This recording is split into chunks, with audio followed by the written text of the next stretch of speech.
এরা আলোচনার সুযোগ দিল না। যারা মুসলমান ধর্মগুরু আছেন, যারা মসজিদ কমিটি আছে, তাদের সঙ্গে কোনো বসে আলোচনার কোনো ফুরসত দিল না। সেখান থেকে মসজিদটাকে উচ্ছেদ হয়ে গেল। কে প্রতিবাদ করবে? মানুষকে প্রতিবাদ করতে হবে, মানুষকে ঐক্যবদ্ধ হতে হবে। আমাদের যারা, আমার নেতৃত্ব যারা আছে, আমাদের নেতৃত্ব সবার কালো চুল, অল্প বয়স, তাদের যেমন রক্তের তেজ আছে, তাদের যেমন উদ্যম আছে, সেই সঙ্গে সঙ্গে তারা অনেক ভুল কাজ করে ফেললো। এই এলাকার যারা বয়োজ্যেষ্ঠ মানুষ আছে, তাদের পাশে দাঁড়িয়ে তাদেরকে সংশোধন করে দিতে হবে। তাদের পাশে থেকে সংশোধন করে দিয়ে নতুন করে রোহনটাকে আমাদেরকে সাজাতে হবে। কারণ রোহনটার মানুষ ভীষণ বিপদে আছে। এই রোহনটা পঞ্চায়েতে কিছুদিনের মধ্যে পঞ্চায়েত ভোট অনুষ্ঠিত হবে। আইএসএফ রোহনটায় তার একক শক্তিতে লড়াই করবে, একক শক্তি দিয়ে প্রত্যেকটা বুথে প্রার্থী দেবে, বুক চিতিয়ে আইএসএফ লড়াই করবে। আইএসএফ রোহনটা চণ্ডীগড় খামারপাড়ার দায়িত্ব নিয়ে পঞ্চায়েত পরিচালনা করবে। এই দায় আমাদের আপনাদেরকে নিতে হবে। কারণ আমরা বোমাবাজি করতে পারবো না, আমরা পিস্তল ঠেকাতে পারবো না, আমরা কাউকে বাড়ি থেকে উচ্ছেদ করতে পারবো না, কারোর দোকান খুলতে বন্ধ করে দিতে পারবো না। মানুষকে এই দায়িত্ব নিয়ে নতুন করে আইএসএফ কে দায়িত্ব দিতে হবে। এই রোহনটা চণ্ডীগড় এবং খামারপাড়ার পঞ্চায়েত আপনাদেরকে তৈরি করতে হবে। কারণ আপনাদের অধিকারটা তো বুঝে নিতে হবে। আমরা বারবার বলছি যে সংবিধান আমাদেরকে যে অধিকার দিয়েছে, সেই অধিকার আমাদেরকে বুঝে নিতে হবে। আমি এই রোহনটা চণ্ডীগড়ের মানুষের কাছে বলবো, আজকে এই স্বাস্থ্য শিবির, অনেকেই স্বাস্থ্য ব্যবস্থা আপনারা জানেন যে স্বাস্থ্য ব্যবস্থা মধ্যমগ্রামে ভেঙে পড়েছে, বড় বড় আপনার নার্সিং হোম তৈরি হয়েছে। আপনারা জানেন মধ্যমগ্রামে ব্যাঙের ছাতার মতো নার্সিং হোম তৈরি হয়েছে। এই নার্সিং হোম তৈরি করার পিছনে সরকারি হসপিটালগুলো একটা অনুদান এখানকার বিধায়ক রাজ্য সরকার দিল না। বিপদে কারা পড়ল? চণ্ডীগড়ের স্বাস্থ্য কেন্দ্রগুলো, খামারপাড়া স্বাস্থ্য কেন্দ্র পুরোপুরি এখন জঙ্গলে পরিণত হয়েছে এবং কুকুর ছাগল ওখানে বাসা বেঁধেছে, এখানে কুকুর ছাগল সেখানে থাকে। এর পরিবর্তন করবে না, করবেন না। শুধু তৃণমূল আবার নতুন করে যারা এই লুট, সন্ত্রাস, রাহাজানি, বোমা, গুলি, পিস্তল, বিজেপি আবার নতুন করে সাজিয়ে তৃণমূলকে বলছে এটা ভালো তৃণমূল।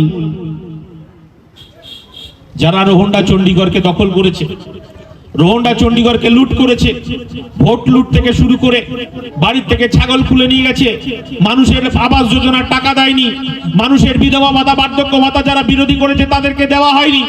যেভাবে এখানে চাল ডাল সন্ত্রাস করেছে, লুট করেছে এই তৃণমূল, তাদেরকে আবার বিজেপি ঘুরপাতে ভালো তৃণমূলের আখ্যা দেওয়া হচ্ছে। কারণ এটা আপনারা কেউ ভুল বুঝবেন না। কারণ যেটাই ভালো তৃণমূল আর যেটাই কালীঘাট তৃণমূল বলুন না কেন, এরা হচ্ছে বিজেপির দালাল দালাল দালাল। এটা রোহনটা চণ্ডীগড়ের মানুষকে বুঝতে হবে। আমরা এই কথাটাই বলতে চাইছি।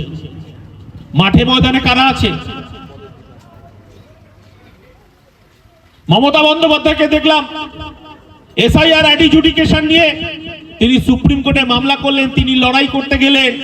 বাংলার মানুষ ভাবলেন যে দেখেছেও দিদি আমাদের হয়ে কত লড়াই করছেন। সেই লড়াই আসলে 27 লক্ষ মানুষকে তাদের অন্ধকারের দিকে ঠেলে দিয়ে আসলেন। তিনি পরাজিত হলেন। এসআইআর নিয়ে কথা বলছেন কে? একমাত্র বিধায়ক নওশাদ সিদ্দিকী ছাড়া তৃণমূলের কোন 80 জন এমএলএ বুঝতেই পারছেন এডাল ওডাল সেডাল ঘুরে বেড়াচ্ছে।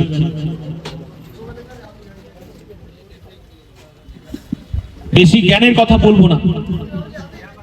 ক্ষোভ আছে, যন্ত্রণা আছে, মার খেয়েছি, জেল খেটেছি, মানুষের জন্য লড়াই করেছি। আমার পার্টি সেই শিক্ষা দিয়েছে যে আমাদের রাজপথেই বুঝে নিতে হবে, রাজপথেই দাবি আদায় করতে হবে, মানুষের অধিকার রাজপথেই বুঝে নিতে হবে। রাজপথ কারুর বাপের নয়। তৃণমূল এতদিন রাজপথকে দখল করে নিয়েছিল, পুলিশকে দিয়ে আমাদেরকে হেনস্থা করেছে, পুলিশকে দিয়ে মিথ্যে মামলায় জর্জরিত করেছে। কে প্রতিবাদ করবে? গুন্ডা দমন আইন অনেকে পাছা বাজাচ্ছেন, হাততালি দিচ্ছেন। শুভেন্দু অধিকারী এই তো গুন্ডা দমন আইন নিয়ে এসেছে সামনে। আসলে গুন্ডা দমন আইনটা সাধারণ মানুষের বিরোধীদের জন্য প্রয়োগ হবে, এটুকু জেনে রাখুন। প্রতিবাদ করবেন না? প্রতিবাদ তো করতে হবে। আপনি প্রতিবাদ করবেন, আপনাকে সরাসরি আপনাকে গুন্ডা দমন আইনের মধ্য দিয়ে আপনাকে হেনস্থা করবে। কিন্তু আমাদের সংবিধান আছে, সংবিধানের লড়াই চলবে। আমরা মুখোশটাকে সরিয়ে দিতে পেরেছি।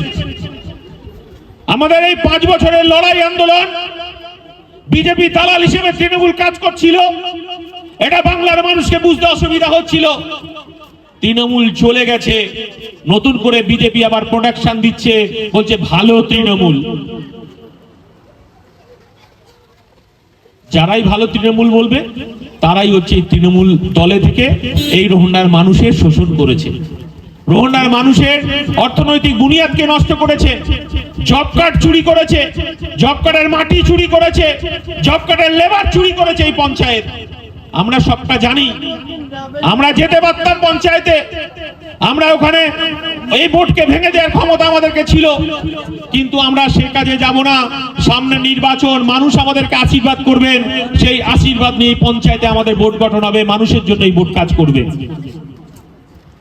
আমি আমাদের নেতৃত্বকে বলবো, এইরকম স্বাস্থ্য শিবির প্রত্যেকটা বুথে বুথে 2-3টে বুথ নিয়ে এই স্বাস্থ্য শিবির, রক্তদান শিবির করতে হবে।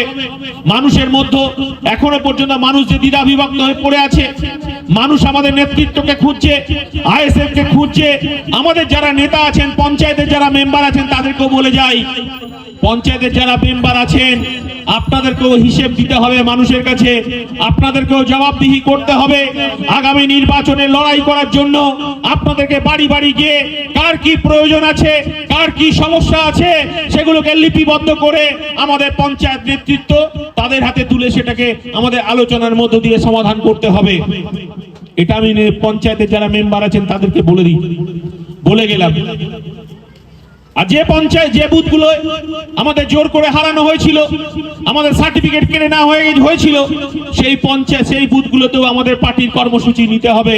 পার্টির কর্মসূচির মধ্য দিয়ে মানুষকে ঐক্যবদ্ধ করতে হবে। এই কাজগুলো আমাদেরকে করতে হবে। তাহলেই আমরা মানুষের কাছে গিয়ে মানুষের সঙ্গে থেকে আমরা এই পঞ্চায়েতটাকে আমাদের নতুন করে উপহার দিতে পারবো। আর এই রোহিঙ্গা খামারপাড়ার মানুষের কাছে অনুরোধ, আমার আইএসএফ এর যদি কোনো কর্মী, আইএসএফ এর কোনো নেতা যদি তোলাবাজির সঙ্গে যুক্ত থাকে আমাদেরকে জানাবেন, আমরা সঙ্গে সঙ্গে তার ব্যবস্থা নেব। কারণ আমরা তোলাবাজ, সিন্ডিকেট, রাহাজানি, গুন্ডাবাজি এর বিরুদ্ধে আপনারা নিশ্চয়ই জানেন, আমার দলের চেয়ারম্যান বলেছেন আমাদের রাজনীতি 5 টাকার কলম, এই কলম দিয়েই আমরা মানুষের হাতে তুলে দিতে চাই।